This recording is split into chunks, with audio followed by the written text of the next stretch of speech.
പ്രിയമുള്ള ഒന്നാം വർഷ higher secondary തുല്യതാ പഠിതാക്കളെ നമസ്കാരം. ഇന്ന് ഓഗസ്റ്റ് 2022 ഇംഗ്ലീഷ് ക്വസ്റ്റ്യൻ പേപ്പറാണ് നമ്മൾ ഡിസ്കസ് ചെയ്യാൻ പോകുന്നത്. ഇപ്പോൾ ഒട്ടും സമയം കളയാതെ വേഗം ചോദ്യങ്ങളിലേക്ക് കിടക്കാം. ആദ്യത്തെ ചോദ്യം, read the following lines and answer the questions given below. ഇപ്പോൾ പതിവ് പോലെ തന്നെ ഒരു പദ്യത്തിൻ്റെ ശകലം അല്ലേ, 4-5 വരി തന്നിട്ട്, പഠിച്ച പദ്യത്തിന് 4-5 വരി തന്നിട്ട് അന്ന് കുറച്ച് ചോദ്യങ്ങളുണ്ടാവും. അപ്പോൾ അത് തന്നെയാണ് ഇവിടെയും കാണുന്നത്. Henry was every morning fed with a full mess of milk and bread. ഇതൊക്കെ വായിക്കുമ്പോൾ തന്നെ മനസ്സിലാവും ഏതാ പോയെന്ന് അല്ലേ. ഇപ്പോൾ ചോദ്യങ്ങളിലേക്ക് ഒന്ന് പോയി നോക്കാം. Name the poem from which these lines are taken. Questions മാത്രമാണ് ആദ്യം കൊടുത്തിട്ടുള്ളത്, അതായത് നിങ്ങൾക്ക് ഉത്തരം കണ്ടുപിടിക്കാൻ പറ്റുന്നുണ്ടോ എന്നൊന്ന് ശ്രമിച്ച് നോക്കുക. Name the poem from which these lines are taken. പദ്യം ഓർമ്മയുണ്ടോ? ഉണ്ടാവേണ്ടതാണ് അല്ലേ. What was the boy's breakfast. അപ്പോൾ ഒന്നാമത്തെയും രണ്ടാമത്തെയും വരിയിൽ നിന്ന് അതിൻ്റെ ഉത്തരം കിട്ടും അല്ലേ. മൂന്നാമത്തെ, where did the boy have his breakfast. എവിടെ നിന്നുകൊണ്ടാണ് അയാൾ ബ്രേക്ക്ഫാസ്റ്റ് കഴിച്ചത്? ബൈ പേളിംഗ് ബ്രൂക്ക് എന്ന് കാണാം. ബൈ എന്ന് പറഞ്ഞാൽ നിയർ എന്നൊരു അർത്ഥമുണ്ട് അല്ലേ.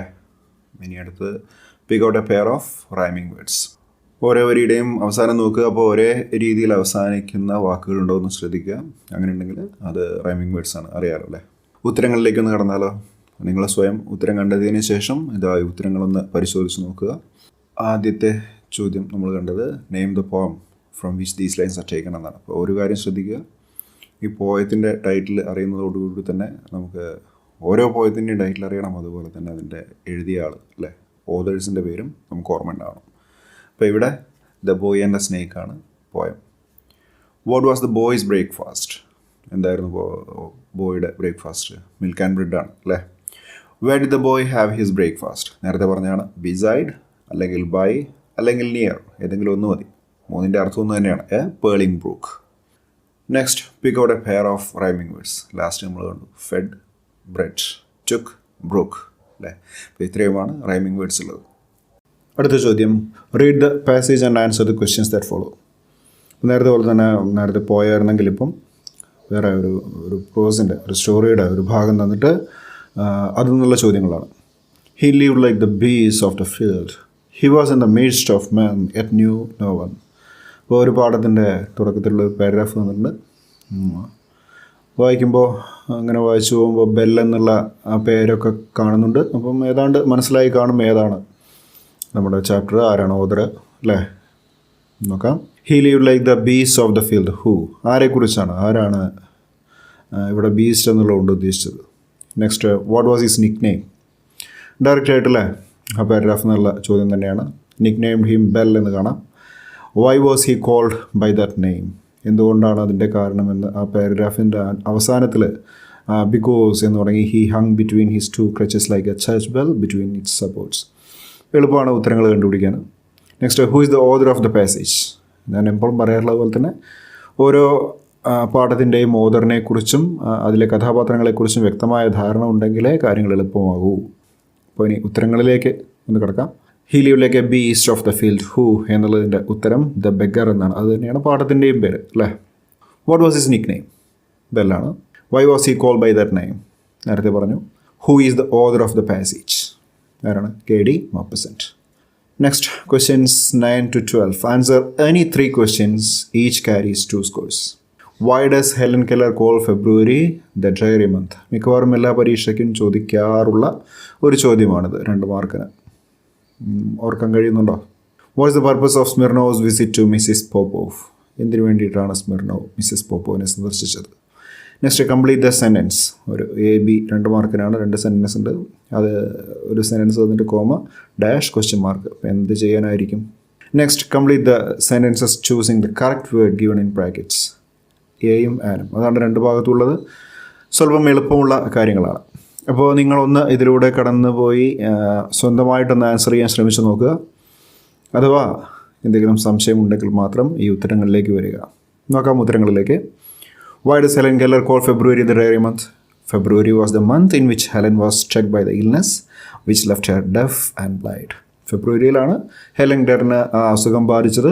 അതുകൊണ്ട് പുള്ളിക്കാരി ബ്ലൈൻഡായി, ഡെഫായി അല്ലെ, കാഴ്ചയും കേൾവിയും നഷ്ടപ്പെട്ടു. It threw her to unconsciousness of a newborn baby. ഒരു ന്യൂബോൺ ബേബിയുടെ അൺകോൺഷ്യസ്നെസ്സിലേക്ക്, ബോധരാഹിത്യത്തിലേക്ക് അവളെ തള്ളിയിടുകയാണ് ഈ അസുഖം ചെയ്യുന്നത്. What is the purpose of Smirnov's visit to Mrs Popov. എന്തിനാണ് Mr. Smirnov has come to meet Mrs. Popov. എന്തിനു വേണ്ടി? To ask for his debt of 1200 rubles which her husband had to pay him for his oats. Oats വാങ്ങിയ നിലയിൽ അവരുടെ husband 1200 രൂപീസ് കൊടുക്കാനുണ്ടായിരുന്നു, അത് വാങ്ങാനാണ് അല്ലേ. Mrs Popov's late husband bought oats from him for his horse. തൻ്റെ കുതിരയ്ക്ക് മിസ്സിസ് പോപ്പോവിൻ്റെ late husband, മരിച്ചുപോയ ഹസ്ബൻഡ്, അയാളുടെ നിന്ന് ഓട്സ് വാങ്ങിയതാണ്. Next, complete the sentences. അപ്പോൾ ഇത് കണ്ടാൽ ലാസ്റ്റ് ക്വസ്റ്റ്യൻ മാർക്കൊക്കെ കണ്ടാൽ മനസ്സിലാവും ഇത് ക്വസ്റ്റ്യൻ ടാഗിനുള്ളതാണെന്ന്. Lakshmi is watching T V. Lakshmi is watching T V. Sentence പോസിറ്റീവാണ് അല്ലേ, സെൻറ്റൻസിൽ നോട്ടൊന്നും കാണാനില്ല, അതുകൊണ്ട് പോസിറ്റീവ് സെൻറ്റൻസ് ആണ്. ഇനി അതിൻ്റെ ഓക്സിലറി വെർബ് ഏതാണെന്ന് കണ്ടുപിടിക്കുക. ഇവിടെ ലക്ഷ്മി ഈസ് എന്നാണ് കണ്ടിട്ടുള്ളത്, അപ്പോൾ ഈസ് നമ്മൾ എഴുതി. ഇനി സെൻറ്റൻസ് പോസിറ്റീവ് ആയതുകൊണ്ട് എന്ത് ചെയ്യണം? ടാഗ് നെഗറ്റീവ് ആകണം. ഈസ് നോട്ട് എന്ന് എഴുതി, പിന്നെ ലക്ഷ്മിക്ക് പകരം ഷീ അല്ലേ. ഓക്സിലറി പ്ലസ് പ്രൊനൗൺ ആണല്ലോ ക്വസ്റ്റ്യൻ ടാഗ് എന്ന് പറയുന്നത്, അപ്പോൾ is in she. I M A teacher. I M A teacher positive sentence ആണ്. നമുക്ക് ആം നോട്ട് ഐ എന്ന് ചോദിക്കാൻ പറ്റില്ല. ആം നോട്ട് ഐ എന്ന് ചോദിക്കേണ്ടത് എവിടെയൊക്കെയാണോ അവിടെ നമ്മൾ എന്ത് ചെയ്താൽ മതി? ആർ ഇൻ ഐ എന്ന് പറഞ്ഞാൽ മതി. ആം ഇൻ ഐ എന്നൊരു പ്രയോഗമില്ല. Next, complete the sentences. അപ്പോൾ എയും മാനും ഇതിലത്തെ ഏതെങ്കിലും ഒന്ന് തിരഞ്ഞെടുക്കണം. ഭയങ്കര എളുപ്പമുള്ളൊരു കാര്യമാണ്. വളരെ പ്രൈമറി ക്ലാസ്സിൽ തന്നെ പഠിച്ചതാണ്. എ എവിടെയാണ്, ആൻ എവിടെയാണ് ചേർക്കേണ്ടത് അല്ലേ. ആൻ ആപ്പിൾ എന്നാണ് പറയുക, എ കൈറ്റ് എന്നാണ് പറയുക. ഇപ്പോൾ വവൽസിൻ്റെ മുമ്പിൽ A E I O U അല്ലെങ്കിൽ വവൽ സൗണ്ട്സ് വരുന്നതിൻ്റെ മുമ്പിൽ നമ്മൾ ആന് ചേർക്കും.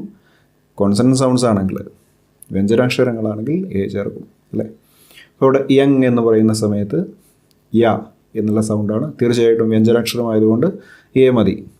അടുത്തത് ഇൽനെസ്, ഇ എന്ന് പറയുന്നത് വവൽ സൗണ്ടാണല്ലോ, അപ്പോൾ ആനെന്ന് ചേർക്കണം. അടുത്തത് questions 30-20. Answer any 5 questions. Each carries 4 scores. 13 മുതൽ 20 വരെയാണ്. ഒരുപാട് ചോയ്സ് ഉണ്ട്. അപ്പോൾ ഏതെങ്കിലും 5 എണ്ണം എഴുതിയാൽ മതി. ഒരെണ്ണത്തിന് 4 മാർക്ക്, അങ്ങനെ 20 മാർക്കുള്ള ചോദ്യങ്ങൾ. Fill in the blanks. ബ്രാക്കറ്റിൽ ഓഫ്, എബൌട്ട്, ഫോർ, ടു എന്ന് കാണാം. നോക്കാം. It is closely related dash certain ideas dash. ഇപ്പോൾ ഇങ്ങനെ നോക്കുന്ന സമയത്ത് ഐഡിയാസ് കിട്ടുന്നുണ്ടോ? Freedom dash choice dash the purchaser. അതുപോലെ തന്നെ സെയിം രീതിയിലൊരു സെൻറ്റൻസ് ലാസ്റ്റും കാണാം. Freedom of enterprise for the manufacturer.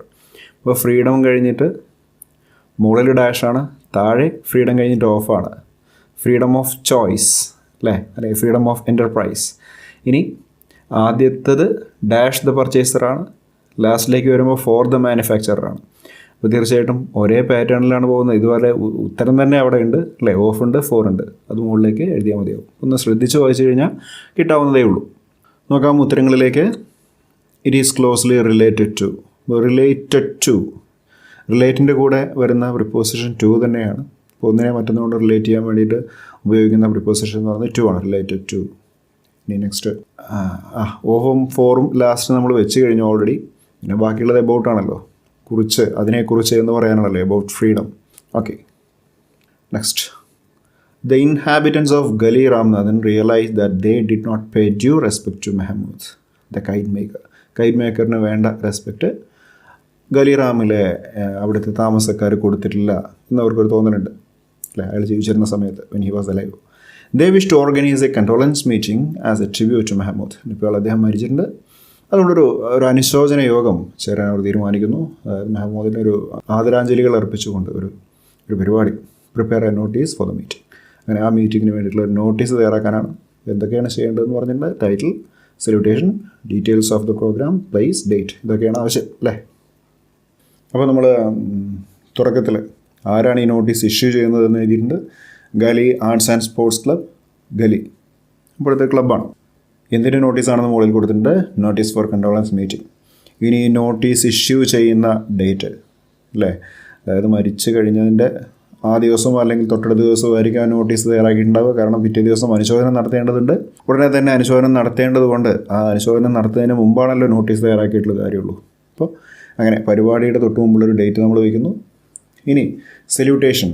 Salutation വേണമെങ്കിൽ കത്തെഴുതുന്നത് പോലെ ഡിയർ ഫ്രണ്ട് എന്ന് പറയുന്നതിനായിട്ട് ഡിയർ വില്ലേജേഴ്സ് അല്ലേ, മൈ ഡിയർ വില്ലേജേഴ്സ് എന്ന് വേണമെങ്കിൽ പറയാം.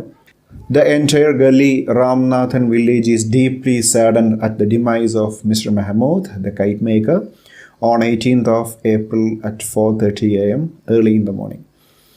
ഗലി രാംനാഥിലെ മുഴുവൻ ആളുകളും അല്ലെങ്കിൽ ആ വില്ലേജ് മൊത്തമായിട്ട് ഈസ് ഡീപ്ലി സാഡൻഡ്, അഗാധ ദുഃഖത്തിലാണ്. അറ്റ് ദ ഡിമൈസ് അല്ലേ, അറ്റ് ദ ഡിമൈസ്, ആ മരണത്തിൽ ആരുടെ? Of Mr Mehmood the kite maker. എന്നാണ് മരിച്ചതെന്ന് പറയുന്നുണ്ട്, സമയം പറയുന്നുണ്ട്. ഇനി next sentence, to pay homage to the departed soul, അപ്പോൾ ആദരാഞ്ജലികൾ അർപ്പിക്കാൻ വേണ്ടി. And to pray for the solace of the disembodied soul, ശരീരത്തിൽ നിന്ന് അകന്നു പോയിട്ടുള്ള ആത്മാവിന് ശാന്തി കിട്ടാൻ വേണ്ടി പ്രാർത്ഥിക്കുന്നതിന് വേണ്ടിയിട്ട് A condolence meeting will be held എന്നാണെന്ന് പറയുന്നുണ്ട്. ഓൺ പിന്നെ അതിനുശേഷം ടൈം എപ്പോഴാണെന്ന് പറയുന്നുണ്ട്. എവിടെയാണ്? വെന്യൂ എവിടെയാണ്? ദ വില്ലേജ് കോൺഫറൻസ് ആണെന്ന് പറയുന്നുണ്ട്. അപ്പോൾ കാര്യങ്ങളൊക്കെ ശ്രദ്ധിച്ചിട്ട് വേണം നമുക്ക് നോട്ടീസ് തയ്യാറാക്കാൻ. ഇൻ ദിസ് കണക്ഷൻ, ഇതുമായിട്ട് ബന്ധപ്പെട്ടിട്ട്, we request all the villagers, late Mr Mehmood's family and all his well wishers to attend the condolence meeting. ഈ മീറ്റിങ്ങിലേക്ക് ഈ 3 കൂട്ടരെയും, വില്ലേജേഴ്സിനെ, മെഹമൂദിൻ്റെ ഫാമിലിയെ, അദ്ദേഹത്തിൻ്റെ വെൽ വിഷേഴ്സ്, അഭ്യുദയകാംക്ഷികൾ എല്ലാവരെയും അങ്ങോട്ട് ക്ഷണിക്കുകയാണ്. അപ്പോൾ ആരാണ് ഈ നോട്ടീസ് ഇഷ്യൂ ചെയ്യുന്നത്? താഴെ കൊടുത്തിരിക്കുന്നു, സെക്രട്ടറി, ഗലീം ആർട്സ് ആൻഡ് സ്പോർട്സ് ക്ലബ്ബ്. അപ്പോൾ ഇത്രയുമാണ് നോട്ടീസിൽ ശ്രദ്ധിക്കേണ്ട കാര്യങ്ങൾ. ഇതവിടെ ജനറലായിട്ടൊരു ഫോർമാറ്റ് ഉണ്ട്. അതായത് ആരുടെ മരണവുമായിട്ട് ബന്ധപ്പെട്ടുള്ള ഒരു കണ്ടോളൻസ് മീറ്റിംഗ് ആണെങ്കിലും നമുക്ക് ഉപയോഗിക്കാൻ പറ്റാവുന്ന ചില വേർഡിങ്സ് ആണ് ഇത്. അപ്പോൾ മറ്റത് പ്രയാസമായിട്ട് തോന്നുകയാണെങ്കിൽ, പ്രയാസമുള്ളതല്ല എങ്കിലും ഈ വാചകങ്ങൾ കൂടി കാണാപ്പാഠം പഠിച്ചു കഴിഞ്ഞാൽ തീർച്ചയായിട്ടും കണ്ടോളൻസ് മീറ്റിങ്ങിൻ്റെ നോട്ടീസ് തയ്യാറാക്കാൻ പറഞ്ഞാൽ എളുപ്പമായിരിക്കും. Okay, next 15th question. Westerners always have preconceived notions of the orientals. പടിഞ്ഞാറൻ രാജ്യങ്ങളിൽ ജീവിക്കുന്നവർക്ക് ഓറിയൻറ്റൽസിനോട്, അതായത് കിഴക്കൻ ഭാഗത്തുള്ളവരോട് അവരെക്കുറിച്ച് ചില മുൻധാരണകളുണ്ടല്ലേ, പ്രീകൺസീവ്ഡ് നോഷൻസ് ഉണ്ട്, ഒപ്പീനിയൻസ് ഉണ്ട്. How is these represented in the story maternity? ഈ സ്റ്റോറിയിൽ അതെങ്ങനെയാണ് റെപ്രസെൻറ്റ് ചെയ്തിട്ടുള്ളത്? Do you agree with the view? നിങ്ങൾ ആ വ്യൂവിനോട് യോജിക്കുന്നുണ്ടോ? Substantiate in a paragraph of 80 words. നോക്കാം.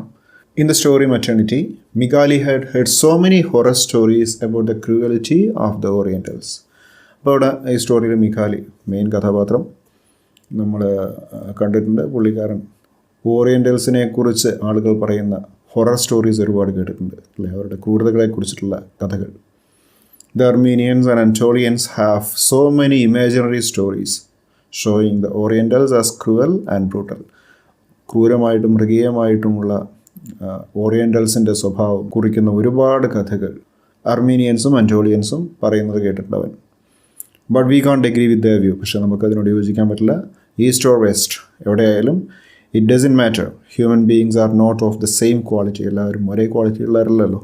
Here we see them to be much more empathetic towards the suffering Mikhali and his new born brother. ഇവിടെ നമ്മൾ ഈ ഓറിയൻറ്റൽസിനെ കാണുന്നത് കൂടുതൽ എംപത്തറ്റിക് ആയിട്ടാണ്. തന്മയി ഭാവത്തോടുകൂടി, മറ്റുള്ളവരോടൊരു സഹാനുഭൂതിയോടുകൂടി അല്ലേ, മറ്റുള്ളവരുടെ ദുഃഖം തൻ്റേതു കൂടിയാണ് എന്ന് കാണുന്ന രീതിയിലുള്ള ഒരു ഭാവമാണ് മിഖാലിയോടും മിഖാലിയുടെ ന്യൂ ബോൺ ബ്രദറിനോടും കാണിച്ചിട്ടുണ്ടായിരുന്നത്. അതായത് ഓറിയൻറ്റൽസ്, Chinaman. Mikhali and brother were driven out both from the Armenian and the Anatolian camps because of the constant cries of the starving newborn baby. നമ്മൾ കണ്ടതാണ്. മിഖാലിയെയും അദ്ദേഹത്തിൻ്റെ സഹോദരനെയും ആ ക്യാമ്പിൽ നിന്ന് ആട്ടി ഓടിക്കുകയാണ്. അത് ഈ അർമീനിയൻസും അന്റോളിയൻസും തന്നെ ആട്ടി ഓടിക്കുന്നത്. എന്ത് കാരണമാണ്? ഈ പട്ടിണി കിടന്ന് കരയുന്ന ഈ കുട്ടിയുടെ കരച്ചിൽ സഹിക്കാൻ പറ്റാതെ. The Chinaman and his wife prove there are still good people on this earth. ഇവർ രണ്ടുപേരും, ചൈനാമാനും വൈഫുമാണ്, ഇന്നും ഈ ഭൂമിയിൽ നല്ല ആളുകൾ ജീവിച്ചിരിക്കുന്നുണ്ട് എന്ന് പ്രൂവ് ചെയ്തിട്ടുള്ളത്. Next, elaborate the idea in the following lines. എന്താണ് ആശയം വിശദമാക്കാനാണ് 4 വരി കൊടുത്തിട്ട്. ഇതാണ് 4 വരികൾ. But these feathered friends thought not of me. They kept nibbling and gobbling on my cherries. Stop, I shouted, and leave that tree. You have taken more cherries than you need. അപ്പോൾ ഇതൊക്കെ കാണാം. ഏതാണ് പദ്യം എന്ന് മനസ്സിലാക്കണം, മോദർ മനസ്സിലാക്കണം. ഈ വരികൾ പറയാനുള്ള സാഹചര്യം നമ്മൾ എഴുതണം. ഇത്രയൊക്കെയാണ് വേണ്ടത്. ആശയം വിശദമാക്കുക അല്ലേ. നോക്കൂ. These are the lines taken from the poem my cherry tree, written by Ellen Bailey. Written in a humorous tone, വളരെ ഹ്യൂമറസ് ആയിട്ടാണ് എഴുതിയിട്ടുള്ളത് അല്ലേ. അങ്ങനെ ഹ്യൂമറസ് വേയിൽ എഴുതിയിട്ടുള്ള ഈ ഒരു poem. The poem talks about how the numberless birds gather around her cherry tree. എങ്ങനെയാണ് ഈ ഒരുപാട് ബേർഡ്സ് ഈ ചെറി ട്രീയുടെ ചുറ്റും കൂടിയിട്ടുള്ളത്. And eat away her cherry fruit without thinking of the person who nurtured the plant. ഈ പ്ലാന്റിനെ വളർത്തി വലുതാക്കിയ ആളെക്കുറിച്ചൊന്നും ചിന്തിക്കാതെ മുഴുവൻ തിന്ന് തീർക്കുന്ന ബേഡ്സിനെ നമുക്ക് കാണാവുന്നതാണ്. No matter how much she shout it.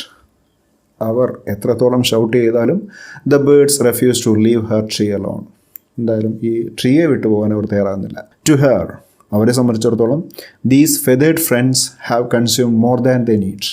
ഈ പക്ഷികൾ, അതായത് ഫെതേർഡ് ഫ്രണ്ട്സ്, അവർ ഭക്ഷിച്ചിട്ടുണ്ട്, കൺസ്യൂംഡ് മോർ ദാൻ ദി, അവർക്ക് ആവശ്യമുള്ളതിലപ്പുറം അവർ തിന്നിട്ടുണ്ട്. How beautifully the author portray the helplessness of a selfish human being. അപ്പോൾ ഇവിടെ നമ്മൾ കാണുന്നത്, ഈ സാഹചര്യത്തിൽ നമ്മൾ കാണുന്നത് എത്രത്തോളം സെൽഫിഷാണ് ഹ്യൂമൻ ബീയിങ്ങിൻ്റെ, മനുഷ്യൻ്റെ മനസ്സ് എന്നാണ്. അതേപോലെ ആ മനുഷ്യൻ്റെ നിസ്സഹായതയെക്കുറിച്ച് കൂടി ഇവിടെ പറയുന്നുണ്ട്. അപ്പോൾ ഇത്രയുമാണ് ഇന്ന് നമ്മൾ സംസാരിച്ചത്. ഇനി ബാക്കി കുറച്ച് ഭാഗങ്ങൾ കൂടിയുണ്ട്, കുറച്ച് ചോദ്യങ്ങൾ കൂടി അവശേഷിക്കുന്നു. അത് ഉടൻ തന്നെ ചർച്ച ചെയ്യാനുള്ള പ്രതീക്ഷയോടുകൂടി തൽക്കാലം വിടാം. Thank you. See you again with something more.